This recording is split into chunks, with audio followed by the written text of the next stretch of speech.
I know you probably can't give us a huge amount of detail of particular brands that you work with and that type of thing, but can you give me a general idea of or maybe you can, I'm not sure, an idea of a brand that you've worked with and kind of where you've got them up to a point where they, become profitable and that type of thing? Because there is that scale up phase where people will be getting investment from outside sources and all that type of thing.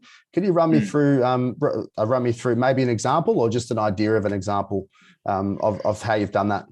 Yeah, definitely. So I think, mate, we don't normally, the way that our business works is we have a very tight confidentiality with a lot of our brands because they like to walk the path alone. On our website, you can find a few testimonials from some businesses we have worked with before. We were a very big part of launching Hershey's and Reese's from the US into Australia many, many moons ago. So that sort of came about through distributors and then importing the product and then taking it to market and just understanding the nuances there. But from a business perspective and a brand, it's super important that we understand early. That's what the discovery calls are so important, to understand, capital restraints. Where do we want to be? What does that look like? We like to request a capabilities document from our business. It's always advantageous if the business is a manufacturer themselves because it just gives you some more scalability and it also gives you a bit of profit there that you're going to need. So we like to understand that. Then what we like to do is deploy some of our research that we find back into them. So we're fortunate in our business. I have a lot of strategy sessions and I like to sort of just pull things apart and think tank ideas with retailers and buyers because they want growth. They want to bring new things to market. So I sort of workshop with them and go, guys, if we're going to do this in this category, what would it look like? What could it be in 5 years' time? And then reverse engineer some of that stuff and then take it back to brand. So instead of just going and shooting from the hip and hope for the best and, launching your coffee product and going, geez, I wonder what's going to happen next, we reverse engineer it going, okay, the strategy of the retailer is X, we're at Y, how are we going to bridge the gap? Where are we going to get there? How do we tell that story? That's incredibly important.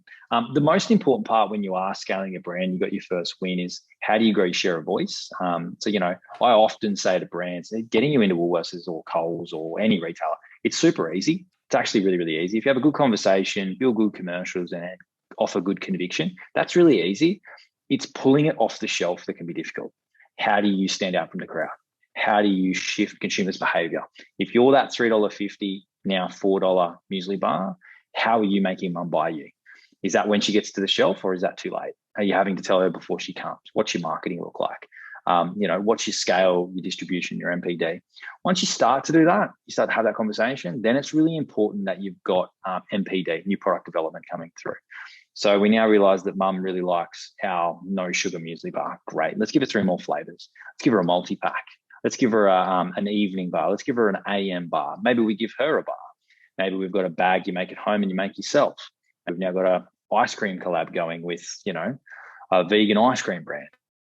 That's where so what we do is with the brand is we keep them in check on the ops side and keep scaling them with them. But how do we enter more categories that make sense, add value to brands and add value to category? And then from a retailer's perspective, they look at that and go, wow, these guys are, really taking it on. Like I can think of some brands that I don't represent, which I'll openly share because I admire what they do. My Healthy Lab is a beautiful example of just sheer scale, ability to take on market and just build good product and just put it in the market, So, taking a protein ball to chilled, coating it, doing a collab with Panna, all these things again, as I said, we don't look after them, but we watch in awe and go, you know what? That's every move they make is smart. They're relevant, the consumer eats it, and they're taking us on this journey. So I think that's really, really important. And then, it does come back to marketing, it comes back to is the brand good enough? Does it stand out? And that's something that we often communicate to our brands is like, guys, let's get space on the shelf. That's, somewhat easy. I'm not going to say it's lay down and it's there easy, but it's somewhat easy.